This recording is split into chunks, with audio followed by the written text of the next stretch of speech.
completed their 1 year, I said we did fire. and they were both new. And did you go?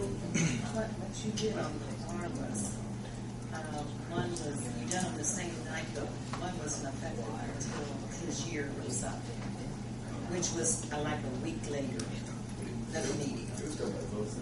Yeah, it was done by vote. Not a resolution or anything. No, it's a vote. I move we accept this recommendation to take this officer off probation. Any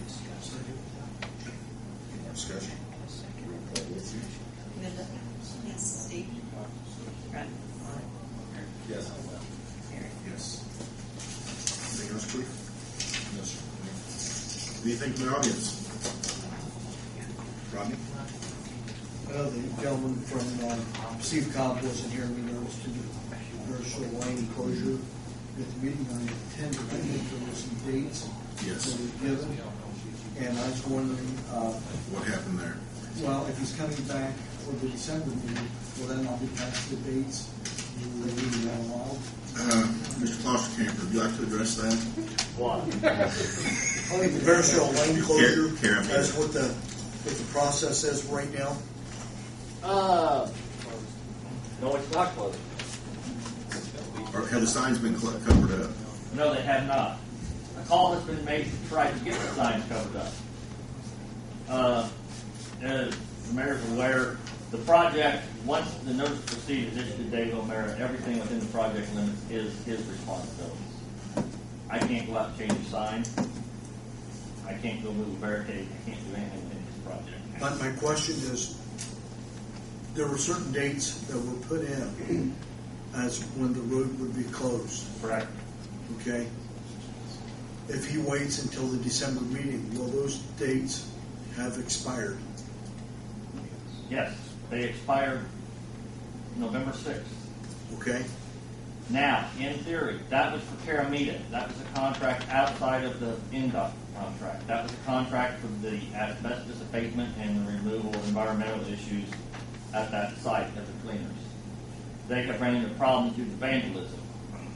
So there's been the process of resubmitting a plan for demolition of the building to address what has happened to the asbestos within that structure. That is occurring as we speak. If Dave O'Mara shows up and decides to close Verichelle, he has the right to close it at any time. Okay. Will the delay of raising the building cause a delay in the Lincoln Street project? At this point in time, NDOT has not extended his completion date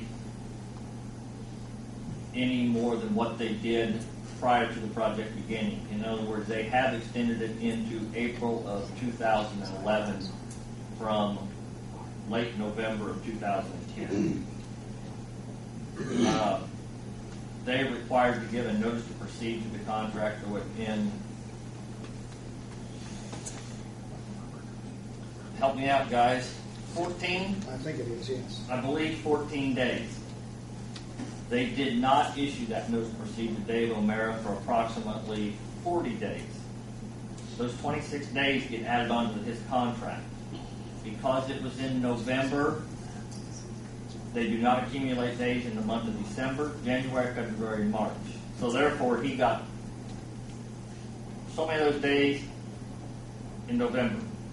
He got the last 5 or 6 days in April of the following year. So he gained 4 months, 4.5 months for his 26 days. So they did move it out till April. Because of what's occurred now, they have not extended that completion date any further at this time. Now, that does not mean that they can't make a formal request to the area engineer, He'll have to make a formal request but he has to make a formal request to them. and show just cause. And he has to give justification, and we can argue on our behalf. But we do not have the final say.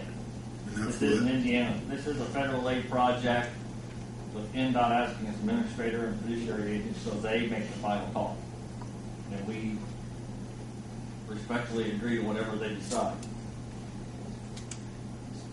It's the old golden rule. He who has the gold makes the rules. They're putting up the gold, so they make the rules. We play. So that I can actually sit idle for a number of months. Yes, that was the discussion today. In theory, if they decided to not do a thing for 6 months, that's their right, as long as they complete the project. But the signs will either go away or be covered up. Correct. And that's just what he's been instructed to do. And, you know, we did have the Guinness building insured. So now we've been instructed to get a couple of quotes to what it would cost to repair that back to its original condition. Basically because there is going to be more cost now removing the contamination in the insulation in the ceiling of the basement. So someone has to pay that extra cost. I believe it should be the person whose track hose bucket ran through the roof through the floor. Well, the question came up as why the fencing went up after the fact rather than before the fact. That shut the gate after the horses got out. Anything else, board? Entertain a motion to adjourn. So moved.